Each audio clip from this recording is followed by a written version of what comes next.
As we wait for an Aaron Rodgers trade, we are starting to piece together what is holding this trade up, where it could be going, what the Packers are asking for. Plus, we look at some trade down scenarios for Mock Draft Monday. All of that starts right now. You are Locked On Packers, your daily Green Bay Packers podcast. Part of the Locked On Podcast Network, your team every day.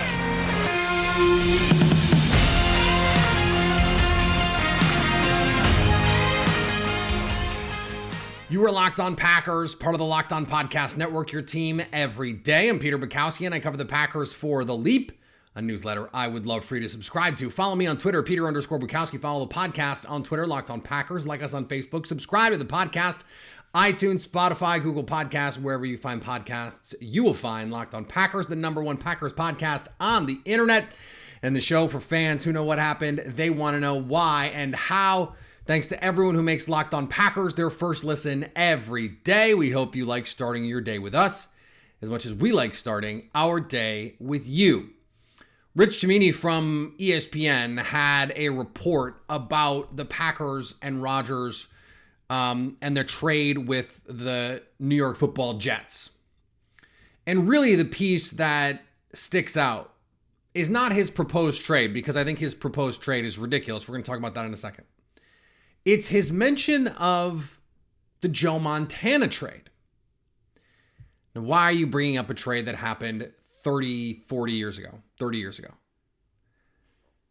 Because the Packers brought it up. And I've heard a lot that there is no precedent for this Aaron Rodgers situation. I probably have said that on this show. That's not quite right. The Joe Montana trade went down in 1992. In 1990, or after the 92 season. In the 90 season, Joe Montana was the MVP of the league. In 91, he missed the entire season with an elbow injury, and in 92, he missed all but one game of the season. Steve Young took over that team. It became clear it was Steve Young's team, and so you trade a future Hall of Famer who's still got some years left, and he proved that when he went to Kansas City, still played at a high level. Now, the contract is a little different, but the most recent reporting from Dan Graziano and Jeremy Fowler was that the money is not really the problem, that's been figured out. Now, okay, Jets fans are going to push back and say, well, but it's a big problem. Well, it isn't, and we're going to get to that part of it. That Joe Montana trade was Joe Montana, a third-round pick, and safety David Whitmore to the Chiefs for the Chiefs first. Now, why is this relevant? Because the 49ers clearly gave up Joe Montana and stuff. So it's not just Joe Montana for a first. But in that same report from Rich is this idea that part of the sticking point is this compensation piece of what happens if Rodgers plays in 2024. And the Jets want to be compensated if Rodgers doesn't play. And so if you're the Packers and you're bringing up this Montana trade, maybe you are willing to say, look, we're willing to give you a pick in this, but only in this scenario. And if we do in this scenario, then you don't get a discount on Aaron Rodgers. You can only build in the discount in one of these ways. Either the price in compensation reflects the uncertainty of Aaron Rodgers' future, or we give you this thing.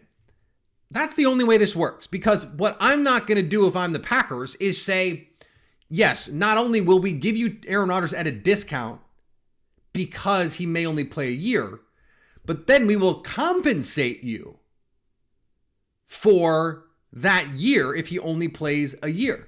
No. Either you pay me for Aaron Rodgers what he is worth in a vacuum, and then I will compensate you if he leaves after a year and retires, which, by the way, they can spread the money out after that and do all the things that the Packers could do this year. It's not that big a hindrance on the cap. And I think any of these billionaire owners like Woody Johnson is more than willing to pay $60 million to take one run at a Super Bowl, especially when all of that does not come on the cap in 1 year. Now, build this into what we know about the Yahoo report. Remember, we don't know what's going on here, but we know what has been reported. And the Yahoo report from Charles Robinson was that the Packers want straight picks. Straight cash, homie. They don't want these conditional picks. Not put these things together. What the Packers are saying is exactly what I am saying. It is, if you don't want to give up 13 this year, we get it. That's fine. We'll take 42 and we'll take your 2024 first. And if Aaron Rodgers doesn't play, we'll give you a third back. Straight picks. We have to know what we are getting in this deal before we are going to be comfortable giving you something as a hedge, as an insurance policy. The Packers cannot offer the discount twice. It can't be both in the compensation and in the backup plan. So what Rich on ESPN suggests is a second this year, 42, and then a fourth, basically the Aaron Rodgers package, a fourth that could become a first, but only in the event that the Jets win the Super Bowl. That is a package that if the Packers were willing to accept it, this deal would be done already.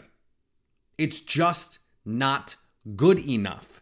And if the reporting from Charles Robinson is to be believed, that this is a second and then a future second that could become a first, and then this comeback compensation. And what the Packers want, and I have said this before on the show, is straight picks. Then what they are really saying is it's a second this year, it's a future first. Now you can add some things to it, but it's got to be relatively achievable things, much like the Carson Wentz was. Like if Aaron Rodgers plays 75% of snaps, it's a future first. Because that's reasonable. And I want to bring this up for another reason. Because there is this pushback that you get from Jets fans. Well, it's just 1 year. I went back and I looked, okay? And I used the Sports Info and Solutions total points metric because I really like that metric. It is a good way of looking at all of the value a player creates on his own. And what I found was, if you just take Aaron Rodgers in 2019, now just 2019, so not 2020, not 2021, not like his all-time great seasons, just 2019 when he was good, not great.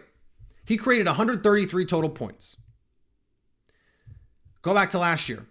That's more than Russell Wilson, Sam Darnold, Matt Ryan, and Carson Wentz created last season. So you say, okay, well, Sam Darnold was traded because he could be a project, a long-term solution, 4 or 5 years. Russell Wilson, 4 or 5 years. Matt Ryan, 2-3 years. Carson Wentz, 4 or 5 plus years. Good Aaron Rodgers is worth 1, 2, 3, 4 guys. That's 4 years. 4 single seasons for those guys. It's not my fault Sam Darnold didn't play the whole year. It's not my fault Matt Ryan didn't play the whole year. It's not my fault Carson Wentz didn't play the whole year. They sucked. But those guys were traded for real, valuable draft capital because they could produce for multiple seasons. Well, those guys, multiple seasons of those guys is actually worth less than 1 year of Aaron Rodgers, which is exactly why the Packers have to hold firm on this. They have to hold firm on this. If it's a second this year and a second next year, then there's no picks coming back. Can't be. Because you're building in the discount. You're building in the uncertainty discount. A second and a second, no. That's basically the Carson Wentz deal. If you discount the future first, it's a little better because the Carson Wentz was a third and then a future first. No. You can't get less than one of those bums because it's Aaron Rodgers. 1 year of Aaron Rodgers. And if you're the Jets, you have to think you're getting at least 2019 Aaron Rodgers. I get it when Jets fans say, oh yeah, but you've been saying X, Y, and Z. Yes, I have. But if you're the Jets, you only make this trade if you think you're getting that version of Aaron Rodgers. Because if you don't think you're getting that version of Aaron Rodgers, then you should have signed Derek Carr or you should have signed Jimmy G. Because those guys, 2022 Aaron Rodgers is not better materially than Jimmy G or Derek Carr. Now, probably a better shot at staying healthy than Jimmy Garoppolo. And maybe just a little better than Derek Carr, but it's pretty close, and you don't have to give up assets. You just have to pay the money. That would have been the better move. So clearly the Jets think there is real value that Rodgers can be that kind of field tilter, or they wouldn't be this all in to get him. And one of the reasons why I continue to talk about this is because, much like with the defense, and I understand, go back and listen to the podcasts I did before the season. I said this defense should be good. They have the talent to be good. It doesn't mean they will be good, but we need to set the expectations. Because based on talent, we can only evaluate based on what we expected. Like if you're a bad team, but we expected you to be a bad team, then it's not really a bad season because we knew this was going to happen. No, we expected this defense to be better because it should have been better because it was talented enough to be better. It wasn't, so it was a disappointing season for the defense. The same is true of the offense. The same is true of Aaron Rodgers. The same is true of guys like A.J. Dillon and some of these other players on the offense. Big Bob Tunyon, who's not going to be there anymore. You have to get real value for this because Rodgers is worth it. Even me, someone who is dubious of, you know, the consistency that you get day in and day out from Aaron Rodgers, and dubious of the leadership and some of those things. I've said on this show, I think Rodgers will go to New York and be, if he's healthy, awesome. So if that's the case, you have to get compensated. If you don't get properly compensated, if you don't beat some of these other trades, I get it, you're not going to get the Russell Wilson trade. But if you don't beat the Wentz trade, if you don't beat the Darnold trade, it is bad for this front office. It is not a good look. And I think setting that expectation, whether or not this happens, is important. There is real value to 1 year of Aaron Rodgers. Being a Super Bowl contender for 1 year has both qualitative and quantitative value. There is a lot of esoteric value. There's fan goodwill value. There's so much value in it. Even if I think the Packers could potentially play well with Jordan Love and all those things. It's not mutually exclusive in that way. All right, we're going to do some mock draft Monday stuff. We haven't done enough mock draft Mondays as we've been waiting around for Aaron Rodgers to figure out when he's going to go to New York. Before we do that, today's episode brought to you by Ultimate Football GM. And you think you can do this better than Goody? Well, here's an app that'll let you prove it. You have to try it. It's not as easy as you think to create a dynasty. When you play Ultimate Football GM, you get to control and manage every strategic aspect of your team as you play through the season and lead your team to glory to help build a dynasty. There's so many little details in here that you get to control. It is really a lot of fun, and it's playable offline. Awesome. It is something that where you can do more than just, okay, players, draft. Like that's the normal stuff. No, coaches. You get to do pro personnel, scouts. Is your scouting team doing a good enough job?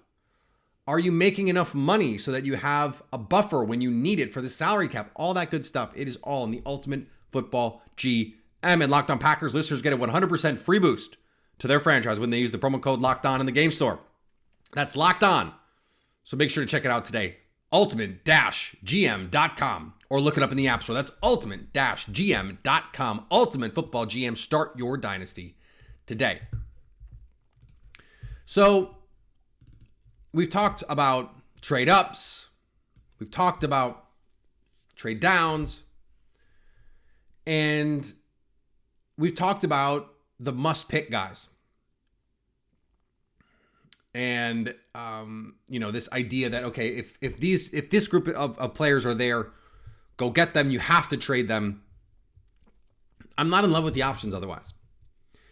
And so if Paris Johnson, and that's the offensive lineman, I think, that for the Packers, maybe Pete Skoronski and Jackson Smith-Njigba, those are the guys that you really want. And if you want to trade up to get them, go nuts. If they're there at 15, absolutely take them. If they're not, what do you do? And the guy that I would love for Green Bay is Dalton Kincaid, with the understanding that you do not take tight ends in the first round. I get it. You don't do it. It doesn't work out, and this is the perfect draft to not do it because you can get so much value for it on day 2. Why not both? Why not both? Because you're going to have extra picks. And if you trade down, you get even more extra picks. And so here's where I think this makes sense. So you're sitting there at 15, and Michael Mayer and Dalton Kincaid are both on the board. I think both of those guys are first-round players. I think Dalton Kincaid is clearly better, but I'd be happy with either of those players. They're different types, but for Green Bay, they fit a role. You want a true inline Y, that's Michael Mayer. You want a joker tight end, a true move tight end, that's Dalton Kincaid. But you probably need both in this offense, and it would be great to have both in this offense. So what if, and at 15, if Dalton Kincaid works out between now and the draft and tests pretty well, okay, then that's cool. And the back checks out, all that stuff, because he's got this back injury that has me a little worried. And so at 15, I need to be sure at 15, which is why JSN, Paris Johnson Jr., I'm sure on those guys in terms of talent, in terms of fit. Although I think, Paris, there still could be some things you might quibble with. Upside, offensive line. If you're going to take an offensive lineman, you got to do it soon. But if they like Josh Nijman, okay, then it's JSN and no one else. And if he's gone or you can't move up to get him, what's next? You have to find some stability in the passing game. So, what if you go from 15 to 19? The Bucs move up because they want to get a quarterback, let's say. Maybe someone like Will Levis is there. In this mock, Levis wasn't available, but there's some buzz that Levis might fall. What if he's sitting there at 15?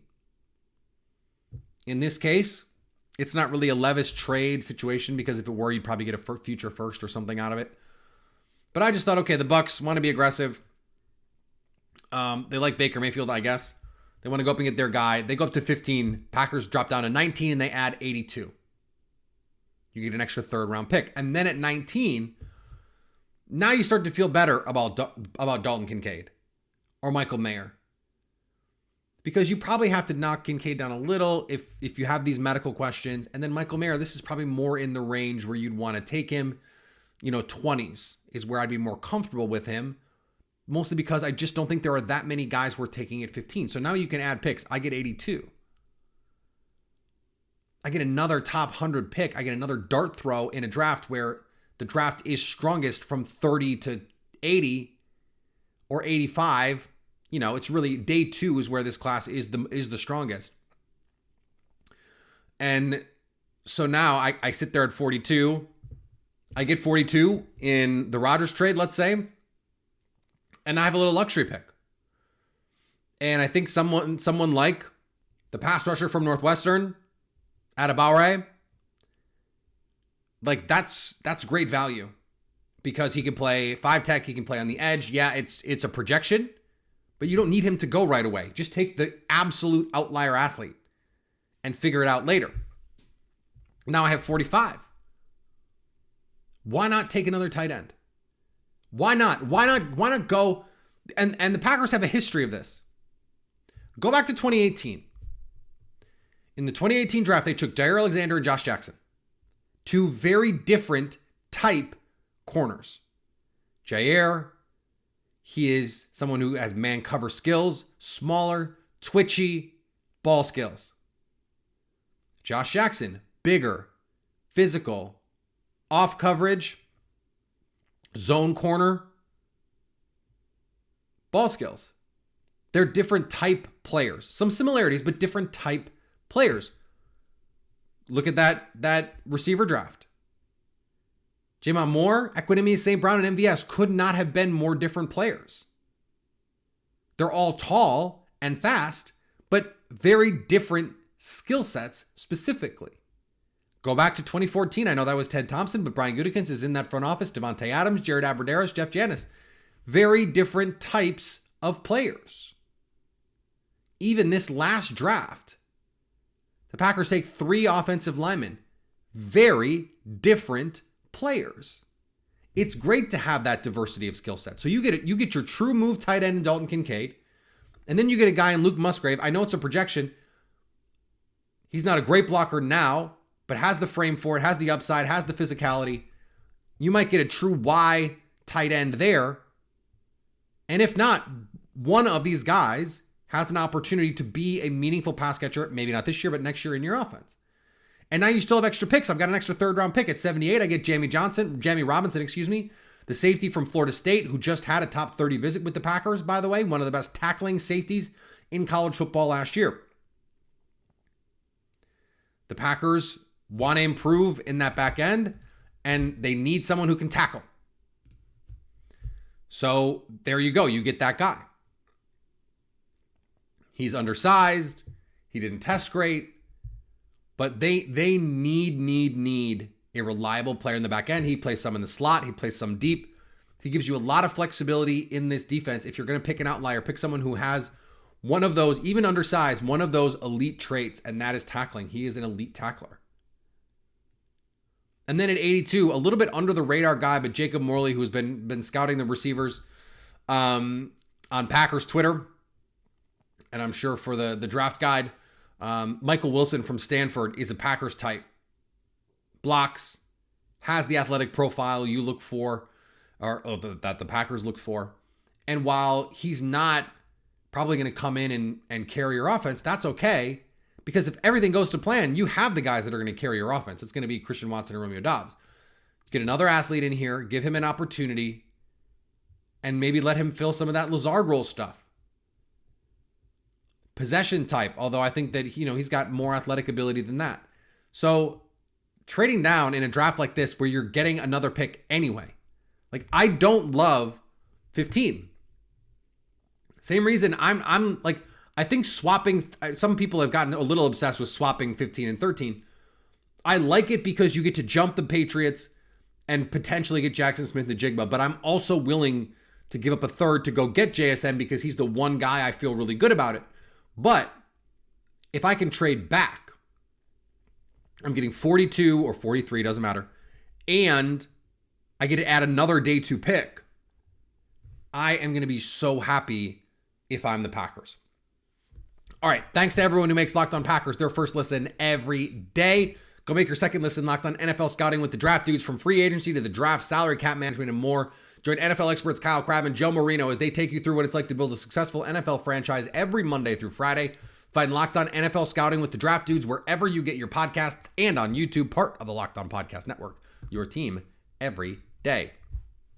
All right, I am going to rerun my interview with Gary Anderson this week.